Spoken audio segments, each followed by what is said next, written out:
Assalamualaikum warahmatullahi wabarakatuh.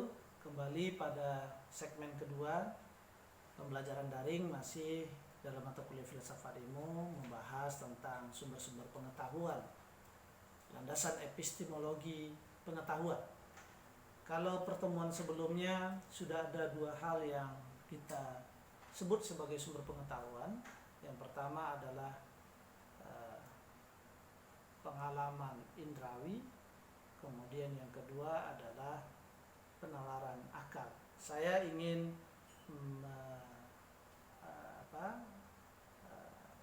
mengulang sedikit apa yang kemarin sudah pada segmen pertama sudah kita sampaikan, bahwa kalau pengalaman sebagai sumber pengetahuan yang diperjuangkan oleh aliran empirisme, maka bagi kelompok empirisme itu akal hanya berfungsi, akal hanya bertugas untuk mengatur dan mengolah data yang diperoleh melalui pengalaman. Nah, dengan konsep ini maka memang empirisme tidak setuju dengan pendapat yang menyatakan bahwa manusia memiliki ide bawaan, innate idea, sebagaimana pendapat yang disampaikan oleh kelompok rasionalisme. Kalau bagi rasionalisme, manusia itu punya ide bawaan. Tetapi justru melalui tokohnya John Locke, empirisme mengatakan bahwa manusia itu ibarat kertas putih yang belum terisi oleh apapun, ya, dan pengalaman manusia lah yang akan mengisi kekosongan itu. Nah, ciri berpikir yang menjadikan pengalaman indrawi sebagai sumber pengetahuan ini disebut dengan pemikiran yang bercorak empiristik. Sementara itu, rasionalisme justru sebaliknya, sumber pengetahuan itu adalah rasio atau akal. Nah, pengalaman bagi rasionalisme hanya berfungsi sebagai penguat dari apa yang telah diperoleh oleh akal. Nah, saudara-saudara sekalian, ada hal yang kemarin perlu saya ulang juga ketika salah satu tokoh dari kelompok rasionalisme itu menyatakan bahwa cogito ergo sum, seorang tokoh yang kita sama-sama kenal, yaitu René Descartes. Nah, Descartes menganggap bahwa ada 3 ide bawaan yang sudah ada pada diri manusia semenjak lahir sebagai kebenaran yang jelas dan terpilah dan merupakan substansi yang tidak dapat diragukan lagi keberadaannya. Apa yang 3 itu? Yang pertama, pemikiran yang merupakan hakikat dari substansi spiritual atau kerohanian manusia, yang substansi pemikiran ini tidak memiliki keluasan, tidak dapat diraba, tidak dapat dibagi, tidak menempati ruang, dan tidak terikat oleh waktu. Ini yang pertama. Yang kedua, 3 ide bawaan yang sudah ada pada diri manusia sejak lahir itu, menurut Descartes, adalah Tuhan sebagai substansi yang paling sempurna. Nah, kesempurnaan Tuhan itu adalah sebagai penyebab kesempurnaan ide pemikiran manusia. Anda bayangkan dalam hal ini, ketika Descartes mengatakan bahwa segala yang ada realitas ini saya ragukan kebenarannya, ya, dengan sendirinya tentu dia mengetahui bahwa Tuhan tidak diragukan. Tetapi ide bawaan manusia bahwa yang ketiga, yang kedua itu adalah Tuhan, kesempurnaan Tuhan itu adalah sebagai penyebab kesempurnaan ide pemikiran manusia. Nah, karena suatu akibat tidak dapat melebihi penyebabnya. Nah, ini sebuah pemikiran yang menurut saya salah orang ketika mengatakan pikiran Descartes ini menafikan keberadaan Tuhan. Tidak, justru dia mengatakan bahwa Tuhan sebagai penyebab kesempurnaan ide pemikiran manusia. Karena apa? Karena suatu akibat tidak dapat melebihi penyebabnya, dan Tuhan adalah penyebab dari kesempurnaan pemikiran manusia. Yang ketiga, substansi materi terbatas yang diciptakan seperti badan, objek-objek kebendaan, dan alam semesta. Nah, hakikat dari substansi ini memiliki luas, menempati ruang dan waktu, dapat diraba, dapat dilihat, dapat berubah, dan memiliki bentuk. Nah, inilah yang kemudian disampaikan oleh Descartes. Nah, satu hal lagi yang penting kita catat di sini, bahwa metode meragukan segala-galanya, cogito ergo sum, saya berpikir maka saya ada, seluruhnya saya ragukan kecuali aktivitas bahwa saya sedang meragukan segalanya tersebut, mengantarkan Descartes pada sampai kebenaran yang sesungguhnya. Nah, pernyataan ini, kata Descartes, saya berpikir maka saya ada, itu pernyataan yang pasti dan tidak perlu pembuktian lagi. Kebenaran pengetahuan menurut René Descartes ya, bergantung pada kesadaran subjek, sehingga kebenaran bersifat subjektif. Descartes memberikan penekanan terhadap konsistensi penggunaan logika dalam metode berpikirnya, sehingga meskipun kebenaran bersifat subjektif, akuntabilitasnya masih tetap terjaga. Ya, sekali lagi saya ulangi, meskipun Descartes memberikan penekanan terhadap konsistensi penggunaan logika dalam metode berpikirnya, sehingga meskipun kebenaran bersifat subjektif, akuntabilitasnya masih tetap terjaga. Nah, namun banyak orang yang salah menerjemahkan keraguan-raguan yang dimaksudkan oleh René Descartes. Keraguan-raguan yang diperjuangkan oleh Descartes itu seperti pada segmen pertama kemarin saya mengatakan justru keraguan metodis. Jadi keraguan metodis yang digunakan oleh Descartes itu tidak sama dengan konteks keraguan yang digunakan oleh kaum skeptis ya, atau aliran skeptisisme. Karena bagi skeptisisme, bagi kelompok skeptis, keraguan itu tanpa batas. Keraguan itu tanpa batas yang kemudian bermuara pada kebingungan dan kebimbangan yang berkepanjangan. Sedangkan keraguan Descartes, ya, keraguan metodis Descartes itu upaya untuk memperoleh kepastian akan kebenaran, dan upaya meragukan tersebut akan berhenti apabila ada sesuatu yang tidak dapat diragukan lagi. Nah, keraguan metodis yang diperjuangkan Descartes bukan merupakan suatu tujuan, tetapi sarana untuk memperoleh sesuatu yang pasti. Inilah yang saya katakan, kita cenderung tidak berani mempertanyakan sebuah produk hasil dari pemikiran. Padahal kita wajib meragukan itu, agar kita tahu kenapa hasil pemikiran itu menyimpulkan seperti itu. Nah, prosesnya itulah yang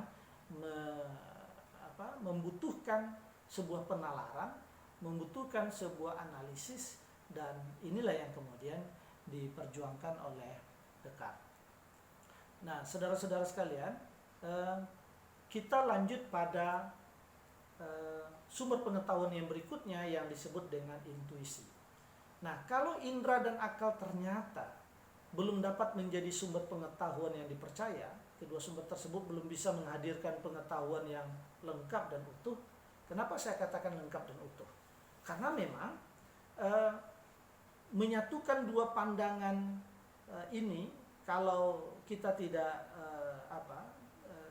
maksud saya kita bersikukuh bahwa akal sebagai sumber pengetahuan yang paling benar, atau indrawilah sumber pengetahuan yang paling dapat dipercaya, maka akan ada kelemahan masing-masing keduanya. Sehingga apa? Sehingga mementingkan salah satu dari kedua aspek tersebut, tidak akan kita peroleh pengetahuan yang kebenarannya bersifat universal dan memberikan informasi baru. Mari coba kita analisis sedikit persoalan ini sebelum kita masuk pada intuisi tadi. Pengetahuan rasional misalnya, itu pengetahuan rasional ini pengetahuan yang bersifat mungkin akan melahirkan pengetahuan yang bersifat universal, tapi tidak mendatangkan atau tidak memberikan informasi yang baru. Ya, kenapa? Karena sifatnya analitik a priori. Ya. Apa yang dimaksud dengan analitik a priori itu? Pengetahuan yang predikatnya itu sudah termuat kebenarannya di dalam subjek. Ya. Nanti saudara cari contoh tugas saudara bagaimana contoh pengetahuan yang analitis a priori itu, yang pengetahuannya bersifat universal tapi tidak mendatangkan informasi baru. Ketika dikatakan bahwa es itu dingin, itu jelas pengetahuannya analitis a priori, pengetahuan rasional yang tidak perlu lagi pembuktian. Dimanapun dan kapanpun es itu dingin. Ya, nah bersifat universal, tapi tidak memberikan informasi baru. Nah, berbeda dengan pengetahuan empiris. Kalau pengetahuan rasional itu analitis a priori, ya. Nah, justru pengetahuan empiris itu sintetis a priori, a posteriori. Artinya kebenaran yang sifatnya sintetis a priori itu kebenarannya tidak dapat diuji dengan cara analisa pernyataan saja. Kalau analitis a priori itu predikat, kebenaran predikat itu sudah tercakup dalam subjek, jadi tidak perlu pembuktian. Tetapi kalau yang pengetahuan empiris sintetis a posteriori itu kebenarannya tidak dapat diuji hanya dengan cara analisis pernyataan, tapi harus tidak hanya berdasarkan pernyataan, tapi harus dibuktikan secara empiris. Misalnya kalau saya katakan motor itu baru, apakah dari pernyataan itu kemudian kita bisa mengatakan bahwa memang betul motor itu baru? Kita kan harus membuktikan dulu. Baru bagaimana? Baru minjam? Atau keluaran baru? Atau produk lama yang kemudian baru kita miliki? Sama halnya dengan kita mengatakan rumah itu mahal. Standar mahal itu menurut siapa? Jadi tidak bisa analisisnya itu analisis pernyataan. Nah, oleh karena itu pengetahuan empiris yang sintetis a posteriori itu dia mungkin memberikan informasi baru, tetapi kebenarannya tidak universal. Oh, mungkin bagi dia baru, tapi bagi perusahaan atau produsen itu sudah merek yang lama. Saya mengatakan rumah itu mahal dibandingkan rumah saya. Oh, ternyata saya dengan demikian mendapatkan sebuah informasi baru bahwa mahalnya itu karena begini, karena begitu, dan seterusnya. Nah, sekarang kita masuk. Inilah yang saya katakan tadi bahwa ternyata kedua sumber tersebut belum bisa menghadirkan pengetahuan yang lengkap dan utuh. Lengkap dan utuh itu maksudnya universal sekaligus mendatangkan informasi baru. Apakah ketika saya katakan semua laki-laki itu jejaka? Kan tidak bisa. Tetapi kalau semua jejaka itu laki-laki, nah dimanapun dan kapanpun itu pasti, ya. Nah, sekarang yang ketiga tadi intuisi. Nah, kalau intuisi ini, ya, pengetahuan intuitif secara epistemologi itu berasal dari intuisi yang diperoleh melalui pengamatan langsung mengenai kebenaran dan hakikat sesuatu objek. Intuisi berarti sebuah pengetahuan yang didapatkan melalui proses yang cepat, melalui proses yang langsung dan dari sebuah pandangan dan persepsi yang spontan. Heraclitus, ya, seorang penulis buku filsafat yang terkenal, menyebutkan intuisi itu sejenis pengetahuan yang lebih tinggi dan wataknya berbeda dengan pengetahuan yang diungkapkan oleh indera dan akal. Nah, ini kemudian kita sebut dengan epistemologi intuitif, ya, epistemologi intuitif.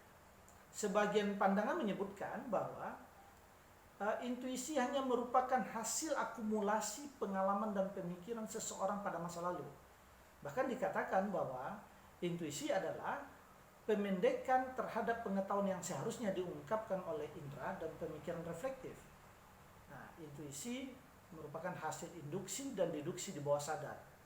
Nah, kata intuisi juga sering diartikan sebagai persepsi yang tepat, imajinasi, pemikiran yang ringkas, dan pertimbangan yang sehat. Nah, aliran filsafat yang menempatkan intuisi sebagai sumber pengetahuan disebut dengan intuisionisme yang dipelopori oleh seorang filosof yang bernama Henry Bentham. Nah, saudara-saudara sekalian, menurut Henry Bentham, intuisi merupakan suatu sarana untuk mengetahui secara langsung dan seketika. Salah satu unsur utama dalam intuisionismenya Bentham itu adalah kemungkinan adanya suatu bentuk pengalaman intuitif di samping pengalaman yang dihayati oleh indera. Setidaknya dalam beberapa hal, intuisionisme tidak mengingkari nilai pengalaman indrawi, meskipun aliran ini mengatakan bahwa pengetahuan yang lengkap adalah yang diperoleh melalui intuisi.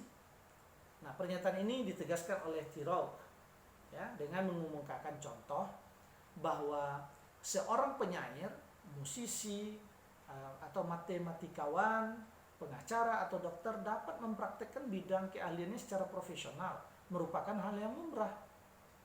Ya, karena intuisi yang mereka miliki telah didasari oleh analisis berdasarkan indrawi. Artinya, pada sebagian orang lainnya, sebuah intuisi sebagai sumber pengetahuan diawali oleh pengamatan secara langsung sebagai sumber pengetahuan. Ya. Nah, kata Tirot, jika intuisi dipahami sebagai sebuah proses untuk berpikir cepat, secara mendasar intuisi juga mencakup kemampuan untuk menggunakan fungsi indrawi dan keseluruhan aspek berpikir secara cepat dan akurat. Nah, memang kelihatannya pendapat ini melihat adanya hubungan antara intuisi dan pengamatan indrawi, ya, karena sesungguhnya menurut pendapat ini bahwa intuisi akan menjadi lemah apabila tidak dibantu oleh akal dan indera ketika menjelaskan sesuatu. Artinya intuisi itu harus minta bantuan indera dan konsep-konsep akal jika berusaha untuk berhubungan dengan pihak lain dan menjelaskan dirinya atau jika ingin mempertahankan diri terhadap interpretasi yang salah. Nah, dari sini saudara-saudara kita bisa mengambil sebuah kesimpulan bahwa bagaimana sebetulnya intuisi ini merupakan pengetahuan yang cepat, tepat dan akurat itu akibat adanya kombinasi kemampuan akal dan indrawi secara bersamaan. Ya, nah, seperti itu lebih kurang. Nah, ada pendapat yang menarik dari Henry Bangshaw. Dia mengatakan membagi pengetahuan itu menjadi dua macam. Pertama, pengetahuan mengenai. Ini pernah saya sampaikan pada waktu kita berbicara tentang landasan ontologis hakikat pengetahuan. Yang pertama, pengetahuan mengenai, knowledge about, yang disebut sebagai pengetahuan diskursif atau simbolis. Dan yang kedua, pengetahuan tentang, knowledge of, yang disebut sebagai pengetahuan langsung atau pengetahuan intuitif. Nah, pengetahuan diskursif itu bersifat analitis dan diperoleh melalui pemaknaan terhadap simbol-simbol yang tidak dapat diperoleh secara langsung karena sifatnya yang abstrak dan tidak rasional. Pengetahuan diskursif tergantung pada pemikiran dari sudut pandang dan kerangka acuan yang digunakan. Nah, pengetahuan intuitif merupakan pengetahuan yang diperoleh secara langsung dan merupakan kegiatan berpikir yang non-analitik, ya, sehingga tidak mendasarkan pada suatu pola berpikir tertentu. Nah, barangkali Bangshaw kemudian mencoba mengakumulasi kedua-dua sumber pengetahuan yang sebelumnya sehingga dia membagi dua pengetahuan itu menjadi pengetahuan knowledge about, ya, yang disebutnya dengan pengetahuan diskursif atau simbolis, dan yang kedua pengetahuan tentang, knowledge of, yang kemudian disebutnya sebagai pengetahuan intuitif.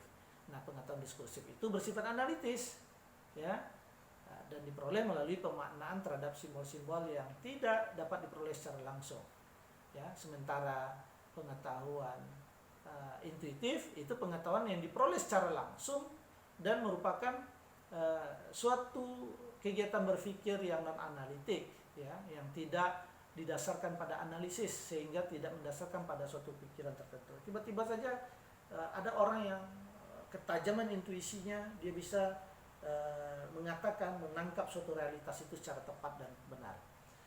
Yang keempat dari sumber pengetahuan itu adalah authority atau kewenangan. Nah, pengetahuan yang dimiliki manusia itu kan sangat terbatas, saudara-saudara. Tidak ada seorang manusia di dunia ini yang memiliki kemampuan untuk menguasai segala bidang. Tidak ada itu. Sehingga dengan demikian manusia membutuhkan orang yang memiliki autoritas, orang yang memiliki kewenangan sebagai sumber pengetahuannya. Misalnya, di dalam ilmu sejarah, itu para sejarawan dalam meneliti dan mendeskripsikan suatu peristiwa, itu tidak akan mungkin mampu mendeskripsikan secara langsung setiap kejadian yang berlangsung pada masa lalu secara lengkap. Tidak mungkin. Karena dia tidak mengalami. Oleh karena itulah sejarawan akan bertanya kepada orang-orang yang ahli dalam bidangnya, orang-orang yang expertise, ya, apa yang disebut dengan orang-orang yang ahli dalam bidangnya, punya otoritas baik dalam bentuk lisan maupun secara tertulis. Nah, kewenangan atau authority sebagai sumber pengetahuan seringkali dianggap memiliki nilai realitas yang tinggi. Ya, kewenangan dapat dianggap sebagai sumber pengetahuan apabila kewenangan yang melekat pada diri seseorang itu memenuhi beberapa prasyarat tertentu. Yang pertama, kewenangan haruslah berasal dari seseorang yang ahli dalam bidangnya. Ya, orang yang ahli untuk menentukan jenis penyakit adalah seorang dokter yang pernah mempelajari berbagai jenis penyakit. Ya. Yang kedua, kewenangan juga berasal dari kepercayaan masyarakat terhadap diri seseorang tanpa mempertimbangkan keahliannya. Ini kadang-kadang kita lihat di masyarakat. Kalau kita bawakan dalam kondisi hari ini, maka orang yang paling berwenang untuk menentukan kondisi apakah seseorang itu terpapar oleh virus COVID atau virus corona, itu adalah orang medis, dokter. Tetapi ada juga kewenangan yang berasal dari kepercayaan masyarakat terhadap diri seseorang tanpa mempertimbangkan keahliannya. Hal ini dapat dilihat dalam pemilihan pemimpin misalnya, baik pada tingkat lokal maupun nasional. Lebih didasarkan biasanya itu pada kepercayaan terhadap diri seseorang. Ya, ada kalimat-kalimat yang seperti ini. Yang penting orangnya jujur, dapat dipercaya. Itu sering kita temui apabila menanyakan alasan kenapa ya Anda pilih si A untuk menjadi kepala desa, kenapa ya orang itu yang dipilih sebagai pemimpin, padahal orang tersebut tidak pernah berpengalaman dalam bidang pemerintahan atau hanya lebih dikenal sebagai pemuka agama yang senantiasa memberikan ceramah di masjid, tetapi ternyata dia punya otoritas karena apa? Karena masyarakat memberikan kepercayaan, ya, tanpa mempertimbangkan keahlian. Nah, kedua bentuk sumber kewenangan ini sebenarnya patut dikritisi, sebab belum tentu keduanya memiliki kebenaran. Seperti adanya pendapat dua orang pakar dalam bidang tertentu yang saling berkonfrontasi terhadap bidang yang sama-sama ditekuninya, namun menyimpulkan hal yang berbeda. Nah, ketika Anda diputuskan oleh seorang dokter misalnya harus dioperasi, maka Anda boleh memperbandingkan pendapat orang yang tadi sudah kita anggap memiliki sebuah otoritas kepada orang yang sama yang juga memiliki otoritas. Kadang-kadang berkonfrontasi ini pendapat dalam bidang yang sama. Nah, mencermati kondisi seperti ini, dapat saja kedua pakar tersebut tidak memiliki wewenang untuk menyatakan sesuatu kecuali jika ikut terjun langsung dalam penyelidikan atau eksperimen yang mereka lakukan. Nah, dalam hal ini pengalaman dan proses berpikir diri sendiri diposisikan lebih tinggi sebagai sumber pengetahuan daripada kewenangan sebagai sumber pengetahuan. Yang kelima sebagai sumber pengetahuan saudara sekalian adalah wahyu. Ya, wahyu merupakan sumber pengetahuan, baik pengetahuan yang dapat diamati dan berdasarkan pengalaman maupun pengetahuan yang bersifat transendental seperti asal mula penciptaan manusia dan kehidupan akhirat nanti dan seterusnya. Nah, pengetahuan melalui wahyu ini itulah yang kemudian pengetahuan yang berasal dari Tuhan, pengetahuan agama. Pengetahuan yang seperti ini itu sering terjadi dalam konteks religius dan seseorang mendapatkannya dari orang-orang yang khusus yang dalam konteks agama Islam misalnya, itulah yang kita sebut dengan nabi, orang-orang yang dikehendaki oleh Tuhan, nabi, rasul, ya. Dan pemahaman setiap agama menempatkan wahyu sebagai sumber pengetahuan yang paling tinggi sehingga bersifat absolut. Kalau sumber-sumber pengetahuan yang lain itu semuanya relatif karena dia dihasilkan oleh manusia itu sendiri, produk manusia itu sendiri. Ya. Tetapi kalau pengetahuan agama tidak relatif kebenarannya, nanti akan saya singgung dalam berbicara tentang kebenaran pengetahuan, tingkat-tingkat kebenaran pengetahuan manusia. Nah, pengetahuan agama bersifat absolut, mutlak. Ya. Namun kita perlu juga mengkritisi atau mempelajari lebih dalam yang absolut, yang mutlak itu yang bagaimana. Yang mutlak itu yang pasti benar itu adalah sesuatu yang memang sudah dijelaskan oleh wahyu dan tidak ada keraguan. Artinya sesuatu yang pesan itu take for granted dari Tuhan. Tetapi ketika ada interpretasi manusia terhadap pesan Tuhan itu, maka di sana bisa relatif. Kenapa makanya ada mazhab-mazhab dalam pemikiran agama? Ya karena setiap ulama, setiap mazhab itu memberikan pertimbangan penafsiran yang berbeda terhadap sesuatu yang bersifat mutlak tadi. Nah, tentu tidak pada aspek ini saya akan membahasnya, tetapi saya ingin mengatakan kebenaran pengetahuan yang bersumber dari wahyu meskipun bersifat mutlak sama sekali tidak menafikan proses penalaran dan pemahaman secara empiris, karena penafsiran atau interpretasi nilai-nilai pengetahuan yang dihasilkan oleh wahyu dipahami dan dimaknai secara beragam oleh masing-masing penganutnya. Hal ini sekaligus menunjukkan bahwa terdapat perbedaan prinsip pemahaman kebenaran pengetahuan wahyu dengan kebenaran ilmu pengetahuan atau saintifik. Saudara-saudara sekalian, barangkali yang ingin saya lengkapi dari sumber-sumber pengetahuan ini juga ada yang mengatakan, ya, ini pendapat Tirok bukan pendapat John Hospers, bahwa tradisi dan pendapat umum itu juga sumber pengetahuan. Berkaitan erat juga ini sebetulnya dengan kewenangan. Banyak pengetahuan yang disampaikan kepada manusia melalui jalur kebudayaan dan tradisi yang berbeda-beda, dan mayoritas informasi yang diperoleh dalam berbagai bidang ilmu pengetahuan saat ini itu berdasarkan tradisi barat yang berakar pada peradaban Romawi dan Yunani. Tradisi biasanya secara umum dianggap nyata, diyakini secara turun-temurun dan dipatuhi dalam sebuah komunitas masyarakat.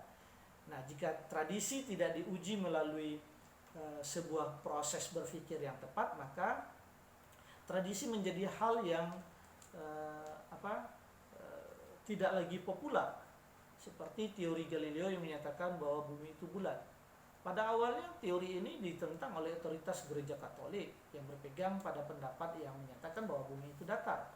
Nah, pada akhirnya sebuah fakta bahwa bumi itu bulat berhasil dibuktikan sekian ratus tahun sesudah kematian Galileo. Dan hal ini memperkuat kesan bahwa tradisi tidak dapat diandalkan sebagai sumber pengetahuan. Nah, demikian juga dengan common sense atau apa yang tadi saya katakan sebagai pendapat umum, ya, diartikan sebagai sesuatu yang terjadi pada umumnya dalam kehidupan manusia. Common sense itu dianggap bersifat praktis dan sudah mengakar dalam kehidupan masyarakat, serta terjadi secara alami. Tetapi perlu dipertimbangkan juga reliabilitas common sense sebagai sesuatu yang diterima secara umum. Apakah yang dimaksud diterima secara umum adalah sesuatu yang benar karena didukung oleh kebanyakan orang? Nah, banyak hal yang dianggap benar secara umum dianggap tidak lagi valid menurut jumlah penelitian ilmiah. Nah, inilah yang kemudian menunjukkan bahwa proses terbentuknya common sense sebagai sumber pengetahuan haruslah melalui proses berpikir dan pengalaman yang bisa teruji kebenaran secara eksperimen. Misalnya, ada sebuah pendapat umum yang menyatakan bahwa bayi dengan tubuh yang besar harus diarahkan untuk tidak berjalan terlalu dini, jika tidak tungkainya akan terbentuk miring. Nah, ini kan anggapan umum, padahal ketika dibuktikan, diuji kebenarannya berdasarkan eksperimen, nah ini hanya sekedar pendapat umum yang kemudian diwariskan secara turun-temurun dan sulit untuk dibuktikan secara empiris. Nah, saya tetap menyebutkan beberapa hal yang terakhir itu sebagai sumber pengetahuan, paling tidak untuk menunjukkan juga bahwa di luar masyarakat ilmiah juga ada yang menjadikan sumber pengetahuan itu didasarkan pada yang saya sebut sebagai tradisi dan common sense. Saya pikir ini aspek-aspek yang terkait dengan sumber-sumber pengetahuan, sehingga kita sudah berbicara pada landasan ontologis pengetahuan, dan yang dua segmen belakangan kita bicara tentang landasan epistemologi pengetahuan. Tugas saudara, saya minta saudara mencoba mendalami atau melihat bagaimana praktek penggunaan sumber pengetahuan ini di tengah-tengah masyarakat, atau dalam konteks hari ini di mana fakta kita dihadapkan sebagai sebuah wabah virus corona, maka saudara coba melihat sumber pengetahuan yang bagaimana yang paling banyak dijadikan oleh masyarakat kita dalam memahami dan menangkap fenomena-fenomena terkait dengan virus COVID-19 itu. Saya pikir itu dalam 2 minggu ke depan saya berharap saudara menjadikan materi ini sebagai cara melihat